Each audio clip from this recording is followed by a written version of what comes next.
everybody, welcome back to IP Farms. Okay, in this video we're going to go over the front field. I'm going to need some opinions, some advice from some of you farmers who have been doing it for as long as I've been alive. I'd really like some feedback on this, so I'll tell you my plans, what I've got to finish up here, and we'll go from there. Stay tuned. Okay, this one's probably going to get as long-winded as one's gotten, but I'll try to nip it in the bud as quick as I possibly can. Camera's not picking it up, they never do on hills. There's a pretty good gully here, about a 6-foot drop down from the front pasture into the bottom land. It kind of levels off here with my finger, slopes down, and then of course there's a row of trees in here, the corner. The fence for Jack is kind of at a 45 there. So my thought process is that unfortunately now that Snowball's not here, he pretty much stays up at the barn, and I'll show you that in a later video. But I think we're going to fence him off and take him out of this field here in the back of the frame, what we consider a donkey pasture. But I'm hoping to take this corner out here and make this a wider approach down to the bottom land, so I can get straight from the bottom land up to the front field.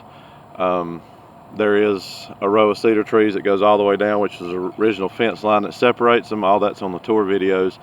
But those trees are too big to worry about taking out, so that'll be a dividing point of fields.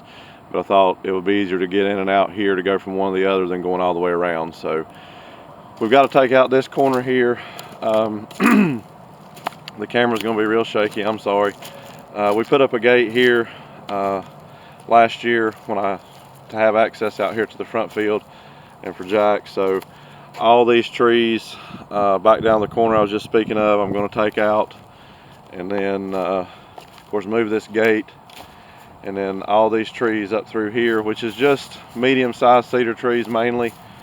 Still got some brush piled up here from last year's beginning clearing. Okay, let me stop right here right quick. This is the Nemesis, if any of you can see that. I have pretty large hands, and I'd say that my fingers are a good 3.5 to 4 inches long. And these are I think they're honey locust, I may be wrong. But this, you can see the size of this little scrub here. It's not much more than probably 3/4 of 1 inch around. And you can just see the amount of thorns that grow all over this. And this, I mean, they are super, super tough. I mean, I can't, well, finally broke it off. But you can see inside there how almost still living they are. These things wreaked havoc on me, and they're around. Here's another one. Said I wasn't gonna get long-winded, but I'm going to. Here's another one. This is how they grow. This is fresh growth here. You can see it's coming out, and you know, these, even fresh growth, these small, they're hard as a sterile needle, if you will. But that's a pretty good size one. But I don't know if the camera's picking it up, but it is just absolutely full of thorns, and that's what I would say 80% of these fields were. Okay, let's get back to it. Trees here behind my shadow, of course. All these are going to come out all the way up to the brush pile. So I'll pan around a minute, and then I'll walk up there so I'm not shaking the camera so bad. I know the sun's going to be right in this camera when I pan around, but if you can look right through these couple of cedar trees here, you can see the back side of another brush pile, and it goes all the way up behind the fence line here for quite a ways, probably 100 feet. Some gigantic boulders in there. Have no idea where they came from. Only big rocks on the whole place. But so we just decided to utilize that. It's got some great big trees in it. Just an area to pile brush in. It was unfarmable, so that's what we did. But right here, basically where my shadow is, all the way back down. See if my finger will pick it up. Right down there is where we just looked at the honey locust tree. It's probably 100, 125, maybe 150 feet all the way to the bottom land there. So I got to take out all these trees so that the front field here, apologize for the sun, it kind of wraps around. There's a hillside here where I took the trees off, the tree line, wraps around down towards the, you can see always the big oak tree there in the back. That's basically the back line of the front field. But I want this field to wrap around and be able to hopefully plant it in the way to where this goes all the way out, all the way back down towards the pond. It's a pretty good ways there, so instead of two separate fields, we're going to try to make it basically one big L-shaped field. Okay, in the middle of the screen here is the end of the brush pile we were just talking about, and then this here is the donkey pasture. And it comes around and there's a pretty good opening right here. Of course we have the fence up for Jack, but there's a few trees up on the hillside right there, but this is probably going to be my roadway for the field to get from the barn access up there out to the front field, and then hopefully loop around to the bottom. Okay, here's the corner. I'm not going to get into great detail. There was a section of the property that split up many years ago, so there's kind of an invisible property line here. We've got to get this resurveyed so I know exactly. I feel sure that a lot of this brush overgrowth here is in the front field on us. We're going to know exactly where the property line is, and I've got to clear this out. There's some old metal T-post in there from when my mom and dad had horses out here in the front field many years ago. We never did take down, so got to address that. And then, sorry if I'm making you seasick, you can see all the trees here. They're pretty good sized trees. Like I was saying, my buddy with a pole saw, we go along and uplift them at least high enough to where I can get under it with a 1086 and with a combine in later times to get right up against the fence line. Okay, I'm standing pretty much at the northernmost property line here in the front field. Right here in the middle of the screen is the tree line that we just took out in the past videos. I had that footage on the camera that I lost, explaining, showing it before we got started, and when I lost the camera I really didn't go back and catch that on this camera so I could put on the videos. But the tree line basically went straight down for probably 200 feet, give or take 150. It's probably 20 or 30 foot wide. It's the highest point of this field. It's basically some of the highest land here except for the back hillside.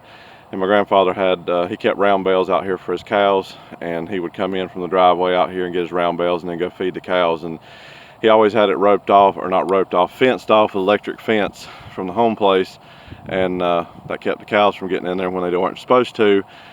And the electric fence was there. It got overgrown after he passed away, and when me and my dad would bush hog this place, we just never, we dug enough barbed wire out of the bush hog over the years, we just kind of stayed away from it. So that was why the trees had free reign to grow as large as they did. I said in other videos, those are the largest trees I've had to take out yet, that I'm going to take out as far as in the middle of a field.